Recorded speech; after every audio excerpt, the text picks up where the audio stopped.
In the vast fabric of human history, anxiety has always been a part. Everybody has at some point felt the grip of worry, from the primitive fears of our distant ancestors to the sophisticated anxieties of modern life. But what if we told you that, throughout human history, all of this anxiety hasn't advanced our understanding or enhanced our quality of life? Indeed, when we examine the futility of worrying, we discover that it is frequently an inefficient use of our limited resources. An in-depth analysis of worry, an integral aspect of the human condition, is warranted. This sentiment has been expressed in a variety of ways throughout history, transcending both culture and time. Worry has always been with us, from the earliest ancestors' basic fears to the intricacies of the modern age. We must accept that worry is a normal aspect of our emotional landscape, and not an anomaly. Indeed, there are signs of anxiety not just in the human world, but also in the animal kingdom. Animals display behaviors that reflect our own anxieties to some degree. Their survival instincts are sharpened to ward off possible threats, and they exhibit caution when faced with danger. This commonality shows that worry is an adaptive self-preservation mechanism that is ingrained in our evolutionary heritage. Nevertheless, the secret to determining whether worry is worthwhile or not is how we approach it. Ancient scholars believed that everything that is truly important in life should be given careful thought. They did, however, issue a warning against misdirecting our energies. Rather than letting anxiety overwhelm us, they argued for a more enlightened strategy. The core of their wisdom is that we shouldn't use worry and fussing as a coping mechanism for life's obstacles. Instead, we ought to approach the resolution of these problems with an internal enlightenment.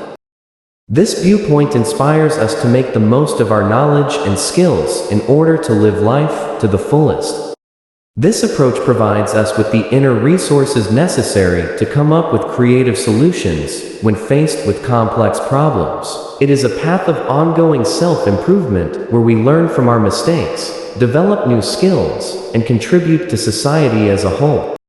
In ancient Egypt, a profound practice was developed that resonates with the very core of this concept. As part of their education, individuals who aspired to become physicians, priests, or builders were required to study under the masters of their respective fields. As their education was coming to an end, they were faced with a special assignment: writing a dissertation. The essence of this practice is still relevant today, but it served a noble purpose by forcing the graduate to articulate how they planned to apply their knowledge for the good of humanity. They had to explain how they would establish communities, build schools, or provide public services so that all living things could benefit from their knowledge. This dedication was embodied in the most useful ways. This ancient Egyptian practice, which reminds us that education is a resource that must be devoted to the greater good in order for its main purpose to be fulfilled, should be revived. The idea of applying our knowledge and accepting responsibility provides profound insights into the futility of worrying. While knowledge can be used to influence the world around us, its true value only becomes apparent when it is applied to real-world problems that benefit society as a whole. The act of documenting and committing knowledge, however, serves as a reminder that applying our knowledge can lessen the uncertainties and anxieties that frequently accompany worry. It is not just about academic or professional endeavors. Concern usually flourishes in the void of inaction. It festers when our knowledge is theoretical and detached from our everyday lives. However, when we document our experiences, express our intentions, and lay out our plans for the common good, we make substantial progress toward releasing worry from our grasp. This process offers a clear roadmap for applying our knowledge to solve problems in the real world and improve society. In addition, the act of dedication forces us to consider our motivations. Are our motivations limited to self-serving goals like monetary gain or celebrity? The futility of worrying is further demonstrated by the fact that pursuing wealth or recognition without a sincere commitment to the common good can result in disillusionment and make such pursuits useless. This realization acts as a wake-up call. motivating us to focus our efforts on projects that have genuine significance. The act of documenting and allocating knowledge ultimately offers a concrete means of counteracting the paralyzing effects of worry. Our intentions become actionable plans when we observe the tangible results of our efforts on the world, and worrying becomes increasingly futile. By doing this, we reinforce the idea that we should direct our energy toward worthwhile endeavors that improve our lives and the lives of others, rather than squandering it on pointless anxieties. In this way, we can navigate the complexities of existence with clarity and purpose, reducing the influence of worry in our lives.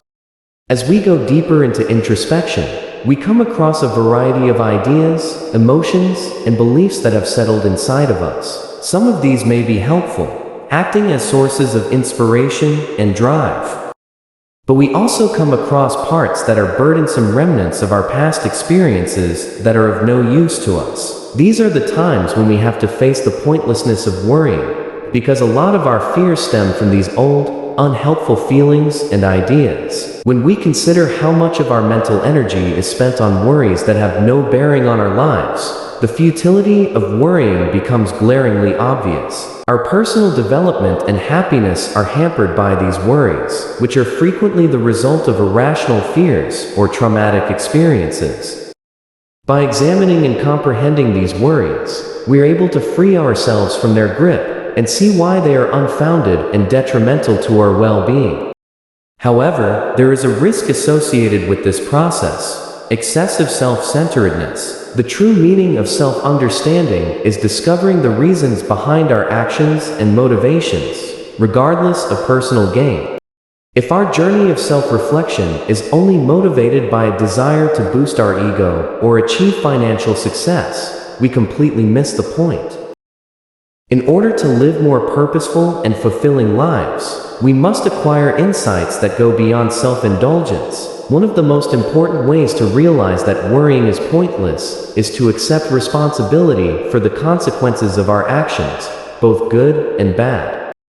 This idea is consistent with the general law of cause and effect, which states that every action has a corresponding reaction. In this dynamic, we are faced with the stark truth of the utility of worry.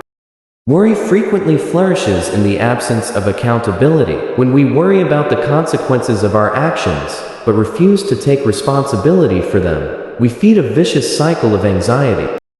Eventually, we come to the realization that worrying is pointless and leaves us feeling helpless, like we are only spectators to the drama that is unfolding in our lives. On the other hand, people who consciously accept the consequences of their actions acquire a potent tool for change. This recognition involves asking the vital question: is it worth it? And is not just intellectual but deeply experienced. This query serves as a catalyst for change. We are compelled to assess the actual cost of our choice, eliminating the delusions that cause us to worry and taking ownership of our actions' consequences. We finally become more aware of the futility of worrying as we overcome life's obstacles with a sense of empowerment and clarity. In summary, the futility of worrying is revealed when we acknowledge the importance of deliberate introspection, commitment, and accountability. To grow, we must document our experiences, both internal and external, and draw lessons from them. As a result, we discover that worrying, if unchecked, can impede our development and keep us from making a positive impact on humanity. Instead, let's use our knowledge, our experiences, and our dedication to improve the world little by little.